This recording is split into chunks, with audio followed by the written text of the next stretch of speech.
बिस्मिल्लाहिर्रहमानिर्रहीम, अस्सलाम वालेकुम। मौलाना फजलुर रहमान साहब बहुत ज्यादा गुस्से में आ चुके हैं और धोखे पे धोखा खाने के बाद उन्होंने कह दिया है कि अब सब्र नहीं हो रहा और आज की डेडलाइन थी और इसके बाद अब वो भी इस्लामाबाद का रुख करने को तैयार है। हत्ता कि उनकी जमात की तरफ से ऐलान कर दिया गया है, खासतौर पर सिंध के बारे में, कि वहां से लोग कारकुन तैयारी पकड़ लें, अब इस्लामाबाद का रुख करना है।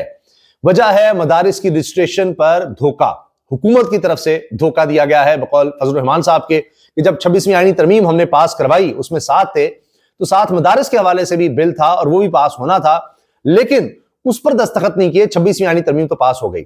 अब पहले शिकवा रहा कि जी हमसे कहा गया था कि मंसूर अली शाह को ही चीफ जस्टिस लगाएंगे, लेकिन चले वो तो लिखा नहीं हुआ था, वो जुबानी बात थी। लेकिन अब ये तो लिखकर सारी बात हुई थी, ये तो बिल पास होना था, तो ये क्यों नहीं किया गया?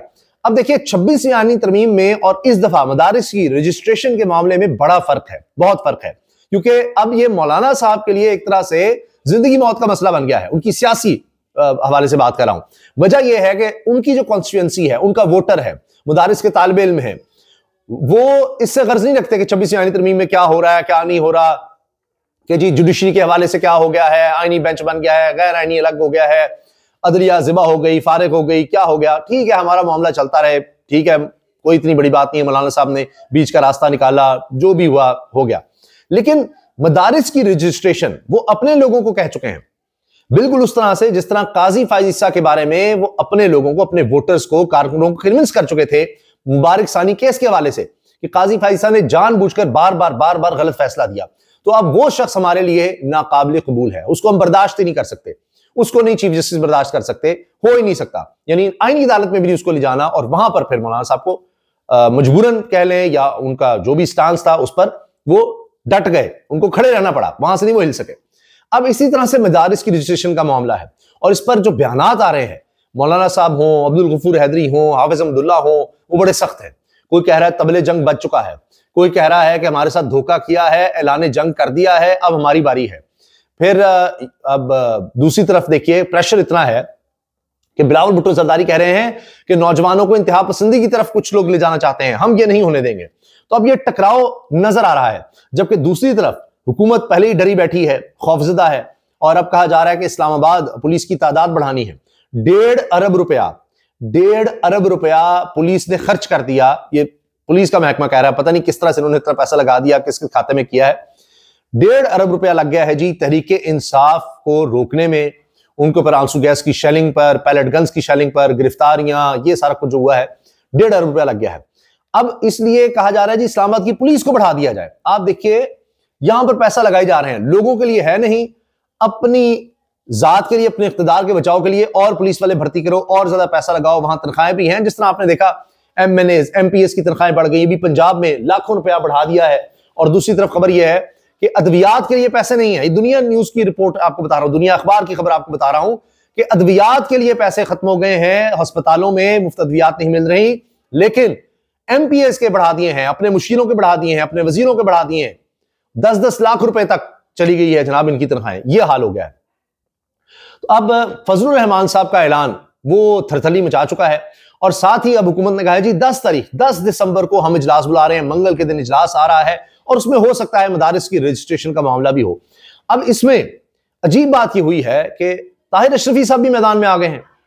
ताहिर अशरफी साहब जाहिर है उनके भी मदारिस हैं, लेकिन वो कह रहे हैं कि मौलाना फजलुर रहमान साहब गलत बात कर रहे हैं, और वो कहते हैं कि जो मदारिस का रजिस्ट्रेशन का अमल है ये वजारत सनत के नीचे लेकर आए हैं, लेकिन यहां तो मदारिस में तालीम दी जाती है, लिहाजा ये वजारत तालीम के अंडर ही रहेगा, ये नहीं हो सकता, ये मुआहदा हो गया था, फला हो गया था।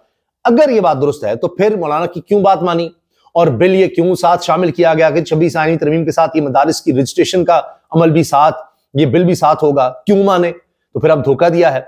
26 आईनी तरमीम पर चाहे धोखे होते रहे या मौलाना साहब ने गलत काम किया हो, लेकिन इस दफा फर्क है, मैं आपसे अर्ज कर रहा हूं, क्योंकि उनका अपना वोट बैंक इससे मुतासर हो रहा है। मौलाना साहब चलें, आपने कह दिया 26वीं आईनी तरमीम में आपने सांप का जहर निकाल दिया था, दांत निकाल दिए थे, ये कर दिया, वो कर दिया था, तो बदले में तो आपने हमें बताया था कि ये होगा, रजिस्ट्रेशन होगी मदारिस की, वो तो काम हुआ ही नहीं, और अब आप इससे तो पीछे हट नहीं सकते, हम आपको पीछे नहीं हटने देंगे, ये नहीं हो सकता। यह मामला जो है अब पर्सनल हो चुका है। फजलुर रहमान साहब के आप बयानात देखें, वहीं से आपको अंदाजा हो जाएगा कि गड़बड़ है, और फजलुर रहमान साहब को आना पड़ेगा। हुकूमत भी इतनी आसानी से नहीं मानेगी और फजलुर रहमान साहब अपने कारकुनों वोटर्स की वजह से मजबूर होंगे कि वो भी निकलें। अब वो कोई गुर्बत का नारा नहीं लगा रहे, कोई गैर यानी काम का नारा नहीं लगा रहे, वो है मदारिस का नारा, और इसके लिए वो लोगों को निकाल भी सकते हैं। आप मदारिस को शिद्दत और इंतहा पसंदी की तरफ धकेल रहे हैं।